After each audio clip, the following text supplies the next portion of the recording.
Welcome to the Digital Brand Builder Podcast, where we bring you the best growth strategies from the world's experts to help build your business fast. And now, here's your host, Mark Fidelman. Hello, everyone. Welcome to Digital Brand Builder Podcast. Joining me today is Monique Idemudia, and we're going to talk about word of mouth referrals and reviews and testimonials, all to increase your overall ROI. So this should be exciting. I haven't done anything like this in a while, so it's good to get a refresher course on this. It's good to understand how this is working in today's environment, especially. So with that, Monique, welcome to the show. And can you give us, a little bit of a background about yourself? Hi, everybody. Hi, Mark. Thanks for having me. Of course. So my name is Monique Idemudia. I'm a small business digital marketing consultant at Dragon Digital Marketing. I started my agency, Dragon Digital Marketing, last year. And I help small businesses with inbound digital marketing and building an online presence and building a brand. And it's all about, taking action. So not just talking the talk, but also walking the walk, which is important also as a consultant, I think. Yeah, I think that's important as well. Can you just give us a little bit of a background by what you mean by delivering results through encouraging word of mouth referrals, reviews, testimonials, and sharing? I think we all know what that is, but you're tying it now to ROI and saying, look, if you do all these things, that it will increase your ROI. So can you just give us a basic overview of that?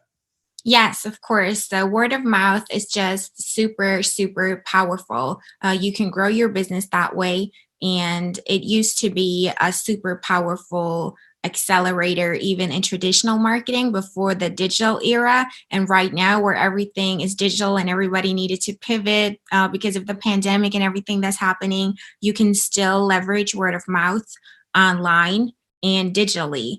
And the reason why it's so powerful is because it's based on social proof, which is one of the principles of persuasion that Dr. Robert Cialdini talks about.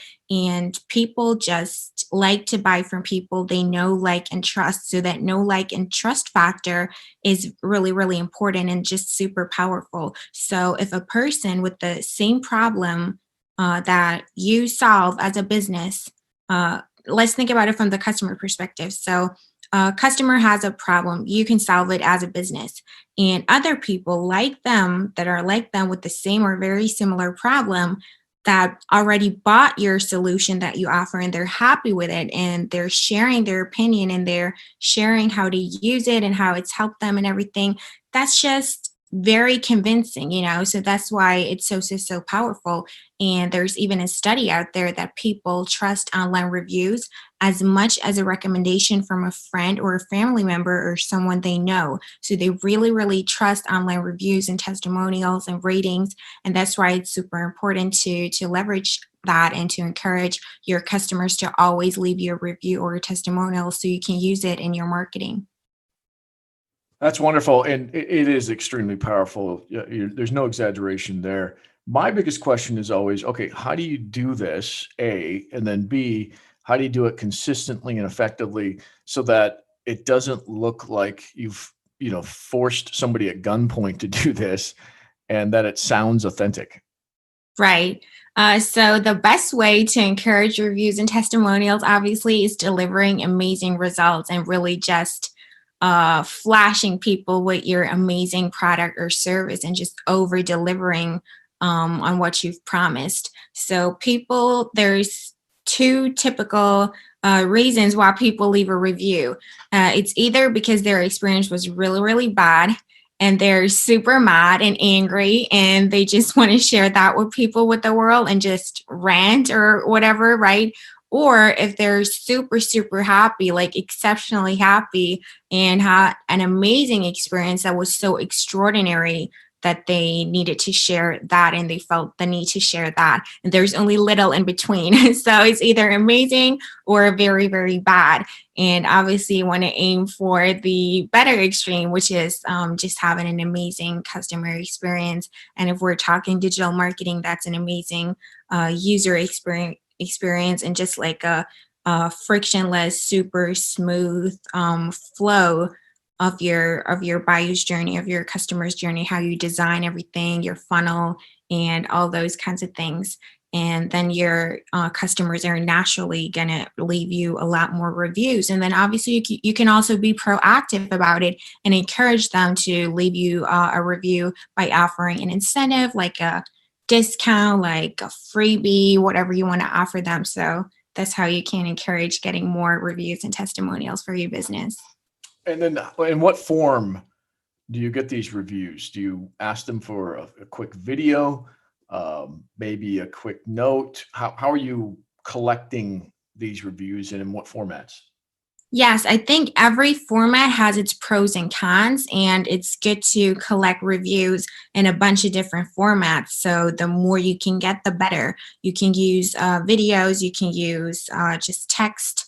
If you have a podcast, maybe even audio, you want to pop that in there as social proof in between. So whatever you can get and whatever your client is the most comfortable with. Most people are not going to be the most comfortable on video. But still, go for it. Just ask and try to get video reviews as well. It also depends on the product, what kind of product it is, or on the service, what kind of service it is. If it makes sense and it's good to show it, then obviously have them show it. You can also have an image review, maybe have like a hashtag specifically for that, and then you can give people a shout out if they post on Instagram under your hashtag using your product, and engage with them even more and find like your core fans and your core tribe who buy everything that you put out and always use it and post about it, and they're just fans. They're super happy with you and your brand and what you offer.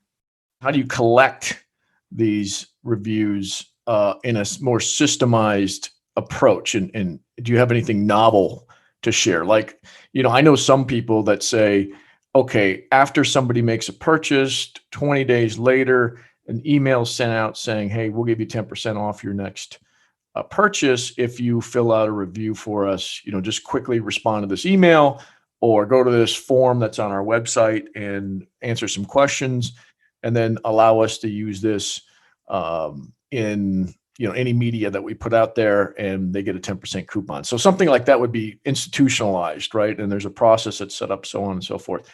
Do you have anything like that you recommend that people do, or anything more innovative?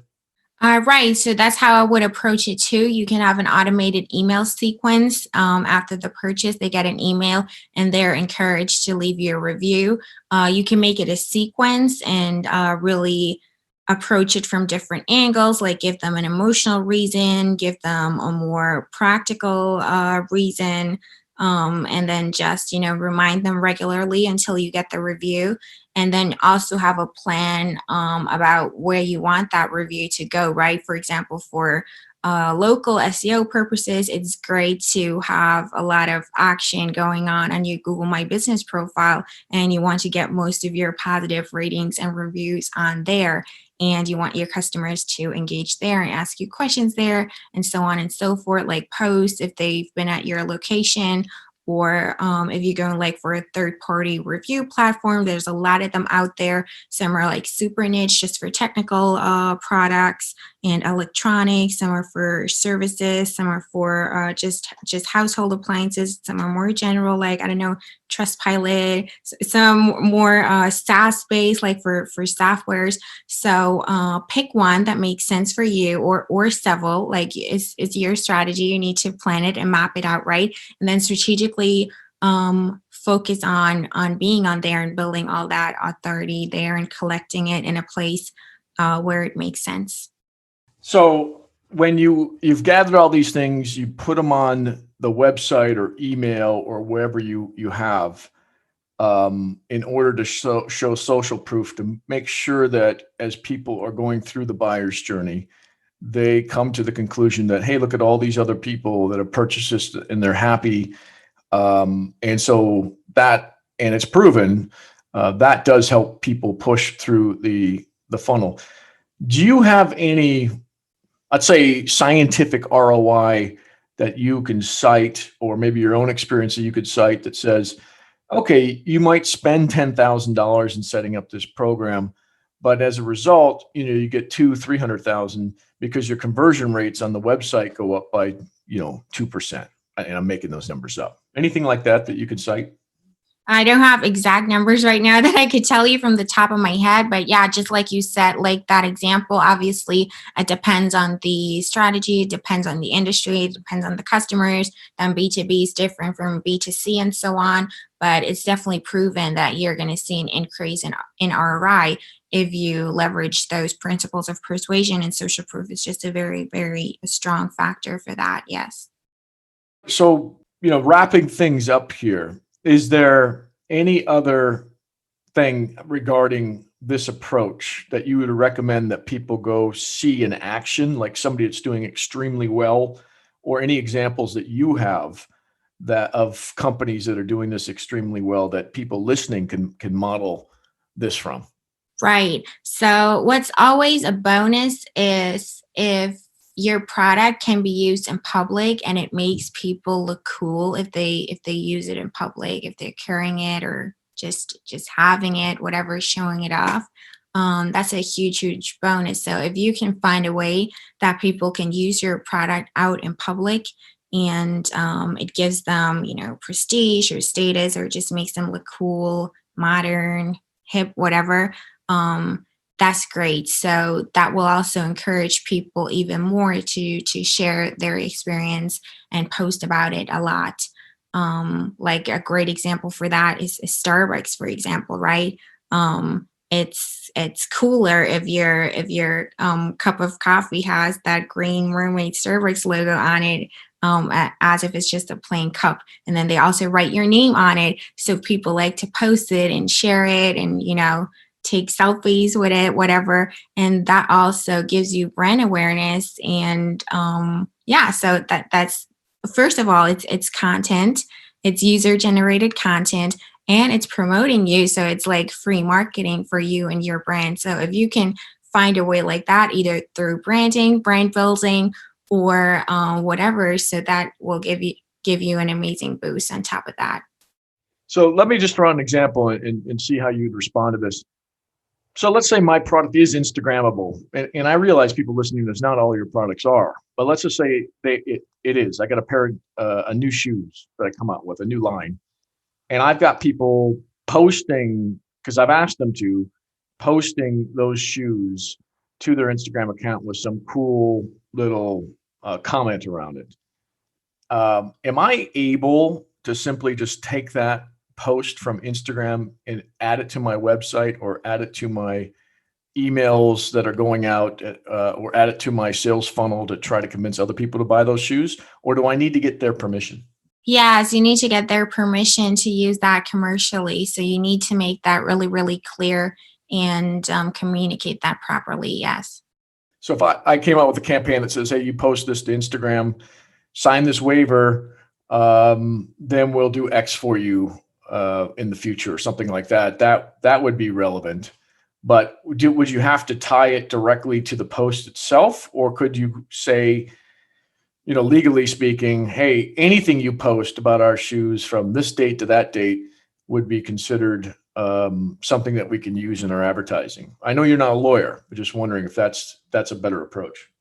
Yes, that would be a better approach, and that would be the best way to do that. I think too, you can add that to your terms of use or terms of service agreement and get an opt-in for that, and then again mention it on wherever people sign up for that by clicking the button in your email or wherever. Explain it properly. And I think why not? It's not you don't have to share personal information about the people. Be clear on that. If you share just their first name or like their full name or where they're from, and only share as much information as it serves you, and don't go overboard there. And then why would somebody have something against it if they can share their amazing experience and share their joy with others? People are still gonna want to help you out and leave you that review and that testimonial. Yeah, and most people buying a pair of shoes aren't going to fill out a terms of service, but you could send out an email after they buy it from you. And if it's on Amazon, it's a little bit more difficult. There is a process you can go through. much more difficult because they're so restrictive. But if they buy it from your website, then you could send out an email saying, hey, look, click on this, sign off on it. Anything that you post between now and 30 days from when you sign off on it, you're giving us, rights to use it in our advertising.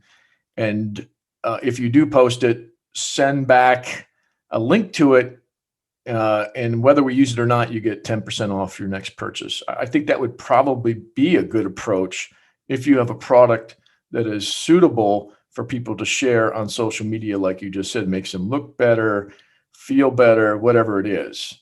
So that might be an innovative way of doing it. And I know there's been some other companies that have done a great job of this in collecting those reviews.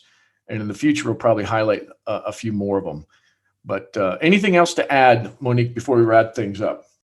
Yeah, it's always beneficial if you own the platform and you own the audience, and you just have more control over how you approach things and design your campaigns and market yourself. So if you're on Amazon or any other third-party platform selling your products there, it's more restrictive, but you can still find ways to do it and be creative about it. Don't be discouraged, and just ask. If you don't ask, the answer is always no. Well said. Okay, we're going to end with our final two questions. The first question, what is the hottest digital marketing technology that you recommend right now? So let's start with the tools. So Active Campaign, I really like it because you get super advanced marketing automation features. And the more you can automate your business, the better. So ideally, you would have a business that just runs on autopilot. Obviously, there is no such thing as a 100% automated business. You always need to take manual action to some degree in any business. But the more you can automate repetitive tasks that software can handle for you, and that you can, employ software for instead of people, the better. It's more streamlined, it's cheaper, you increase your profit margins and so on. And Active Campaign is really amazing for that, and also for small businesses. And, it's also really affordable. So it's definitely worth checking out. Then Hootsuite is just amazing because you can pre-schedule your social media posts and also interact with your audience through Hootsuite. And yeah, it's super streamlined. You have an overview. They also give you reporting and everything like that. So you save a lot of time and you don't have to manually go there and post on Facebook, then open Twitter, post on Twitter, then open LinkedIn, post on LinkedIn, but you can do it all in one through Hootsuite. I think it's a really handy tool. And the third thing that I mentioned is Trello. Everybody has their preferences, some people like Basecamp, some people like Asana, some people like Trello. There's other project management software out there. I just like the Kanban system a lot. And Trello is super, super simple for me and my agency. It's enough. It's simple and basic, but it's all we need. So it's not overwhelming. It's really intuitive, easy to understand. And yeah, I love the columns and the Kanban system with the cards. Keeps it all really neatly organized, all in one glance on one dashboard. So you have a perfect overview of your project. And yeah, the inspirational people. So SEO is kind of my specialty. So that's why I've mentioned Neil Patel and Brian Dean. They're the luminaries when it comes to SEO. So if you're interested in that, definitely check them out. Then Ann Handley, the queen of content marketing. She's wrote an amazing book called Everybody Writes. And this has really changed my whole attitude when it comes to writing. So everybody can really be a writer and can learn how to write. It's a skill that you can learn. So there's no such thing as saying, oh, I'm not a writer, it's not for me. And the reason why that's so important is because, writing is everywhere. If you post on social, you're writing, you're a writer. You have content, you have text on your website, you're a writer. You send out emails, you're a writer, right? You need copywriting for your business everywhere. So she just gives amazing tips. That's why I think she's, very influential and an amazing person to just follow in the marketing space. And Seth Godin, yeah, that's almost self-explanatory. He's just the greatest thought leader in the marketing space that I know, and always has some wisdom to share and unique approaches and unique opinions about things. and following him and his content really makes you think differently. And just helps you to get inspired and to be more unique, I guess. Okay, so I want people to know how to get a hold of you. I know you've got a lot of resources on your website. You've got articles and guides and your own podcast episodes and a branding course. What is that website? Yes, so my website is dragon-digital-marketing.com, and there you can find all of my content. I have a lot of content.